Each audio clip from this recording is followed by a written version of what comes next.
Hello everyone, welcome back to online study on.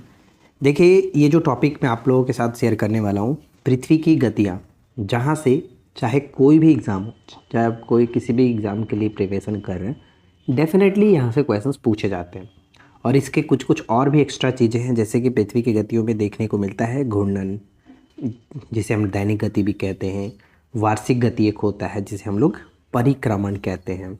साथ ही साथ उपसौर से क्वेश्चंस बनते हैं, अपसौर से क्वेश्चन आता है।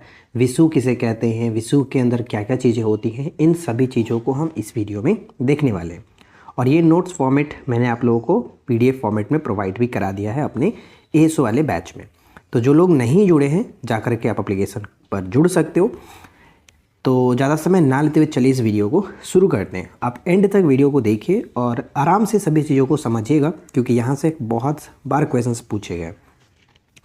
तो देखिए, पृथ्वी की बेसिकली दो प्रकार की गतियाँ होती हैं, जिसे हम लोग यहाँ पर दो तरह से देख सकते हैं। एक घूर्णन गति, जिसे हम लोग रोटेशनल मोशन कह सकते हैं, और या फिर इसे हम लोग कहते हैं परिभ्रमण गति, परिभ्रमण। और एक होता है परिक्रमण। अब देखिए, कुछ लोग कंफ्यूज ये होते हैं कि परिभ्रमण किसे कहते हैं, परिक्रमण किसे कहते हैं। तो आप जनरली अगर देखे होंगे, जैसे कि अगर यज्ञ होता है या फिर किसी मंदिर का हम लोग जब चक्कर लगाते हैं तो कहा जाता है कि 5 चक्कर लगाना है, 5 परिक्रमा करना है, मतलब कि चारों ओर घूमना। तो पृथ्वी क्या करता है, पृथ्वी का भी तो काम यही है कि सूर्य के चारों ओर घूमना। तो पृथ्वी को अगर चारों ओर घूमने की जो गति कहा जाए, जैसे अगर पृथ्वी हो गया, ये सूर्य के चारों ओर अगर घूम रहा है, तो एक तरह से कह सकते हैं कि परिक्रमा कर रहा है। ठीक है, 5 परिक्रमा, 6 परिक्रमा कहा जाता है ना। तो यहाँ पे आप यही ध्यान रखो कि परिक्रमा जो है, परिक्रमण, जिसे परिक्रमा से हम निकाल सकते हैं, जिसे इंग्लिश में रेवोल्यूशन कहा जाता है, रेवोल्यूशन। ठीक है, इसे वार्षिक गति भी कहा जाता है। तो इस चीज़ को, पृथ्वी के सूर्य के चारों ओर घूमने की जो गति होती है, उसे परिक्रमण गति कहा जाता है। ठीक है, वार्षिक गति कहा जाता है, जिसे हम आगे समझेंगे। तो ये कन्फ्यूज़ नहीं होना है, आराम से याद रहेगा। अब स्टार्ट करते हैं। सबसे पहले हम देखते हैं कि घूर्णन या फिर परिभ्रमण गति किसे कहते हैं। तो घूर्णन या फिर परिभ्रमण गति वे गति होती है जैसे पृथ्वी सदैव अपने अक्ष पर पश्चिम से पूर्व घूमती है। ध्यान में रखना है कि पश्चिम से पूर्व की ओर घूमती है, जिसे पृथ्वी का घूर्णन कहते हैं। ये तो चीज़ पता है ना कि पृथ्वी अपने अक्ष पर घूमने के साथ साथ सूर्य के चारों ओर भी घूमता है। तो अपने अक्ष पर जो घूमता है उसे घूर्णन गति, जिसे दैनिक गति या फिर इसे परिभ्रमण कहा जाता है। ठीक है, और घूर्णन के कारण, पृथ्वी के अपने अक्ष पर घूर्णन के कारण दिन व रात होता है, दिन और रात होता है। और ये प्रश्न आपने देखा होगा, कई बार पूछा गया कि दिन और रात किस कारण से होता है।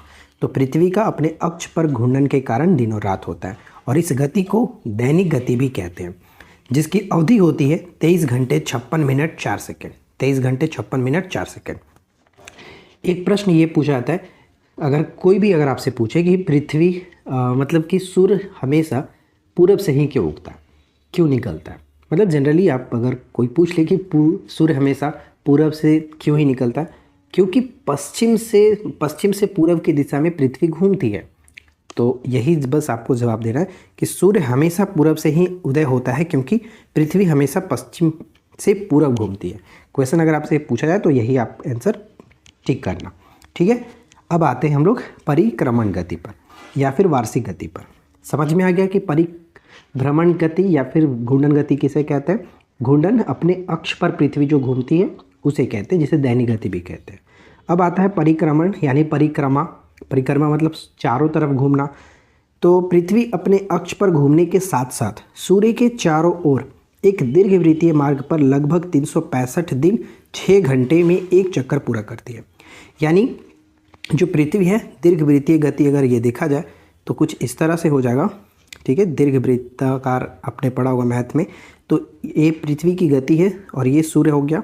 तो सूर्य के चारों ओर इस तरह से चक्कर लगाते रहती है। ठीक है, इसी को कहते हैं हम लोग परिक्रमण। ठीक है, या फिर परिक्रमा से याद रखो, परिक्रमण।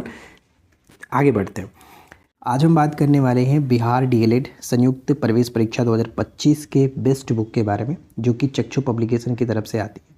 ये दोनों कम्बो बुक जो आप देख पा रहे हैं, ये आप ऑनलाइन या फिर चक्षु पब्लिकेशन के जो भी ये ऑनलाइन इनका स्टोर है, वहाँ से भी आप इस बुक को मंगा सकते हैं या आप अपने नज़दीकी स्टोर से भी इस बुक को ले सकते हैं। साथ ही साथ अगर आप इनकी प्रैक्टिस सीट को भी लगाना चाहते हैं तो चक्षु पब्लिकेशन की तरफ से प्रैक्टिस सीट भी आता है जो कि काफ़ी अच्छे तरीके से होते हैं, आप उसको भी पढ़ सकते हैं, अपनी तैयारी में इस्तेमाल कर सकते हैं। तो अगर आपको ये बुक लेना है तो वीडियो के नीचे डिस्क्रिप्शन में लिंक दिया गया, आप वहाँ से जा करके बाई कर सकते हैं। अब यहाँ पे ध्यान रखिएगा कि पृथ्वी के इस दीर्घ वृत्तीय मार्ग को, जो मैंने आपको अभी ये मार्ग दिखाया, इस मार्ग पर पृथ्वी सूर्य के चारों ओर चक्कर लगाती है, तो इस मार्ग को भूकक्षा कहते हैं तथा पृथ्वी के इस गति को परिक्रमण या फिर वार्षिक गति कहा जाता है। अब कन्फ्यूज़न नहीं होना चाहिए कि घूर्णन किसे कहते हैं और परिक्रमण किसे कहते हैं। घूर्णन मतलब पृथ्वी अपने अक्ष पर जो गति करती है उसे कहते हैं, और परिक्रमण मतलब परिक्रमा से याद रख लेना कि चारों ओर घूमना। पृथ्वी जब सूर्य के चारों ओर घूमती है तब उसे कहते हैं परिक्रमण। क्लियर है? अब यहाँ पे ध्यान रखिए कि पृथ्वी अपने दीर्घवृत्तीय मार्ग पर सूर्य के चारों ओर कितने स्पीड से घूमता है, तो 29.8 किलोमीटर पर सेकेंड। अब इससे स्पीड का अंदाज़ा आप लगा सकते हो, 29.8 किलोमीटर पर सेकेंड का स्पीड क्या होता होगा। ठीक है, इस गति से चक्कर लगाती है। आगे बढ़ते हैं। अब इसके बाद हमारा आता है कि उपसौर और अपसौर, ये बहुत ज़्यादा इंपॉर्टेंट है। जितना महत्वपूर्ण घूर्णन और परिक्रमण आपने देखा, उतना ही इंपॉर्टेंट उपसौर और अपसौर को जानना है, क्योंकि ये जो 4 टॉपिक हैं, ये 4 टॉपिक से कई बार क्वेश्चंस पूछे जाते हैं। तो सबसे पहले उपसौर के बारे में बात करते हैं, जिसको इंग्लिश में हम लोग पेरिहेलियन कहा जाता है। कभी कभी एग्ज़ाम में हिंदी वाला वर्ड ना लिख करके इंग्लिश वाला वर्ड ही हिंदी में लिख देता है। ठीक है, पेरिहेलियन ही लिख देगा, जिसे आपको समझना बहुत ज़रूरी है और याद रखना भी ज़रूरी है, क्योंकि लिखा ही रहता है इंग्लिश में, तो आप इसमें फिर कुछ कर नहीं सकते हो, तो याद रखिएगा। अब देखिए उपसौर क्या होता है वो हम समझते हैं। जब पृथ्वी सूर्य की निकटतम दूरी पर होती है तो उसे हम लोग उपसौर कहते हैं। यहाँ पर मैंने एक छोटा सा पिक्चर बनाया है, जिससे अगर आपको समझ में आए तो अच्छी बात है, नहीं तो मैं आपको फिर से समझाता हूँ। मैंने आपको जस्ट बताया कि पृथ्वी दीर्घ वृत्तीय मार्ग पर सूर्य के चारों ओर चक्कर लगाती है। ठीक है, इस तरह से अगर सूर्य बीच में है तो जाहिर सी बात है कि कभी पृथ्वी की दूरी सूर्य से ज़्यादा होगी और कभी जब पृथ्वी की दूरी सूर्य के बहुत करीब होगा। यानी यहाँ पर जब होंगे तो ये बहुत करीब होगा, और जबकि यहाँ पर सबसे ज़्यादा होगा। तो जो पृथ्वी के सबसे नज़दीक दूरी है सूर्य से, उस दूरी को हम लोग कहते हैं उपसौर, यानी उस स्थिति को कहते हैं उपसौर। और ऐसी स्थिति सिर्फ और सिर्फ 3 जनवरी को बनती है। यानी पूरे वर्ष में जब पृथ्वी सूर्य के चारों ओर परिक्रमण यानी परिक्रमा कर रही होती है, तब 3 जनवरी की स्थिति ऐसी स्थिति होती है जब पृथ्वी और सूर्य आपस में एक दूसरे के बहुत करीब होते हैं, और इस स्थिति को हम लोग कहते हैं उपसौर। ठीक है, इस समय पृथ्वी और सूर्य के बीच की दूरी जो होती है 14.70 करोड़ यानी 14.7 करोड़ किलोमीटर होता है। 14.7 करोड़ किलोमीटर होता है। ठीक है, यहाँ पे 3 चीज़ याद रखना है। उपसौर किसे कहते हैं, ये स्थिति कब बनती है, और साथ ही साथ इस दोनों के बीच में डिस्टेंस कितना होता है। ठीक है, बस इससे ज़्यादा कुछ क्वेश्चंस नहीं बनते इससे। अब आता है इसका जस्ट अपोजिट होता है अपसौर। अपसौर की घटना ठीक उसी तरह से जैसे मैंने आपको बताया कि सबसे नज़दीक जो होगा उसे उपसौर कहेंगे, और सबसे दूर जो होगा, जैसे कि ये जो अभी आपने देखा, यहाँ तक जो डिस्टेंस होगा, पृथ्वी अगर यहाँ पर है तो इन दोनों के बीच की दूरी ज़्यादा होगा कंपेयर में इन दोनों के बीच। तो ये जो स्थिति था इसे उपसौर कहें, तो ये जो स्थिति हुआ इसे हम लोग अपसौर कहेंगे। और अपसौर की जो घटना होती है वो 4 जुलाई को होता है। ध्यान दीजिएगा कि जब पृथ्वी सूर्य के अधिकतम दूरी पर होती है, ऐसी स्थिति 4 जुलाई को होती है। इस समय पृथ्वी और सूर्य के बीच की जो डिस्टेंस होगा वो 15.21 करोड़ किलोमीटर होता है। और आपने डेफिनेटली ये चीज़ पढ़ा होगा कि पृथ्वी और सूर्य के बीच की औसत दूरी कितनी है। तो ये औसत दूरी कैसे निकालते हैं, उपसौर और अपसौर के बीच के दोनों डिस्टेंस को जोड़ करके 2 से डिवाइड करके देखो, आपका वो एग्जैक्ट निकलता है जो आपने याद रखा है कि औसत दूरी 14.96 करोड़ किलोमीटर। ये आपसे कई बार पूछा गया। तो ये कैसे निकलता है मैंने यहाँ पर आपको बता दिया है नोट्स में। ये नोट्स आपको हमारे ASO वाले जो बैच हैं उसमें देखने को मिल जाएगा। तो अगर आपने ASO वाला बैच ज्वाइन करके रखा है तो बहुत अच्छी बात है, उसमें आपको ये नोट्स प्रोवाइड मैंने कराया हुआ है, कल ही अपलोड किया है। अगर आपने नहीं ज्वाइन किया तो एप्लीकेशन पर जाकर के इस कोर्स को ज्वाइन कर सकते हो।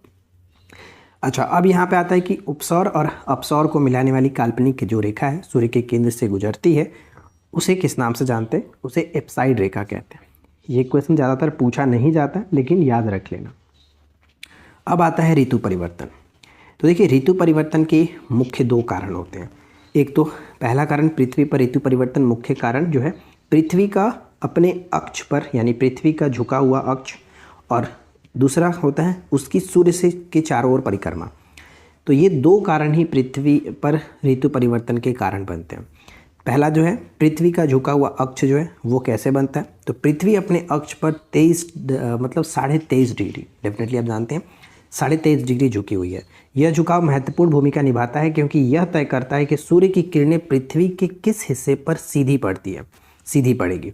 ठीक है, यदि पृथ्वी का अक्ष झुका हुआ ना हो तो सभी जगहों पर दिन और रात बराबर होंगे और कोई ऋतु परिवर्तन नहीं होगा। राइट। अब नेक्स्ट आता है कि सूर्य के चारों ओर की जो परिक्रमा है उसके कारण भी ऋतु परिवर्तन होता है।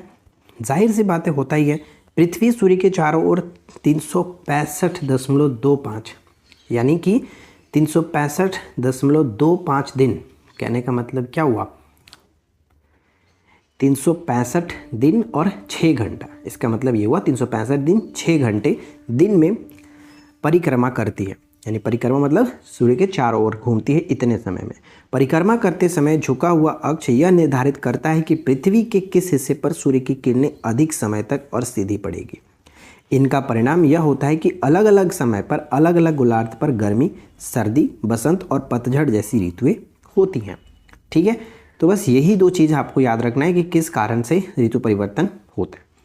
अब देखिए यहाँ पे 3 चीज़ आपको याद रखना है, एक कर्क संक्रांति, एक मकर संक्रांति और एक होता है विषु, जिसे हम लोग आगे देखेंगे। तो ये 3 चीज़ जो कि बार बार पेपर में रिपीट होता है, तो चलो इसके बारे में देख लेते हैं।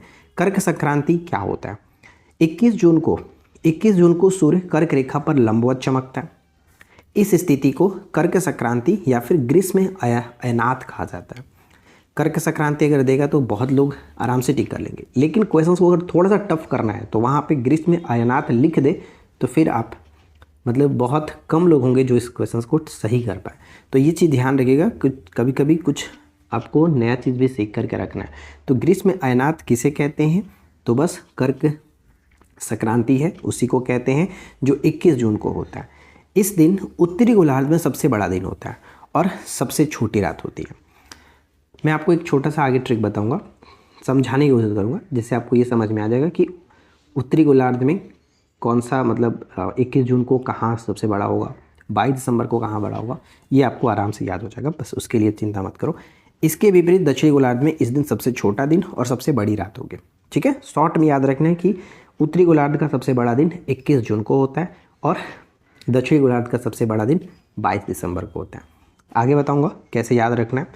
ठीक उसके विपरीत यहाँ ध्यान रखिए, मकर संक्रांति में 22 दिसंबर आ जाएगा और हाँ, जैसे आपने कर्क संक्रांति जो देखा वो 21 जून होता है और मकर संक्रांति में 22 दिसंबर को सूर्य मकर रेखा पर लंबवत चमकता है। इस स्थिति को मकर संक्रांति कहते हैं या फिर इसे शीत अयनात कहा जाता है। तो दिसंबर में वैसे भी आप जानते हैं कि ठंड का मौसम है, तो सर्दी रहता है, शीत रहता है, तो शीत अयनात कहते हैं। और जून में 21 जून में बहुत भीषण गर्मी रहती है तो ग्रीष्म अयनात कहा जाता है। ठीक है, शॉर्ट में याद रखना है कि इस दिन यानी 22 दिसंबर को दक्षिणी गोलार्ध में सबसे बड़ा दिन होता है। ठीक है, अब एक छोटा सा चीज़ यहाँ पे और मैं आपको बताता हूँ कि विषु क्या है। कई बार क्वेश्चन पूछा था कि पूरे एक वर्ष में कितनी बार विषु होता है। क्वेश्चन आपने भी देखा होगा, तो पूरे एक वर्ष में 2 बार विषु होता है। अब ये विषु है क्या, जिसे इंग्लिश में इक्विनॉक्स कहा जाता है।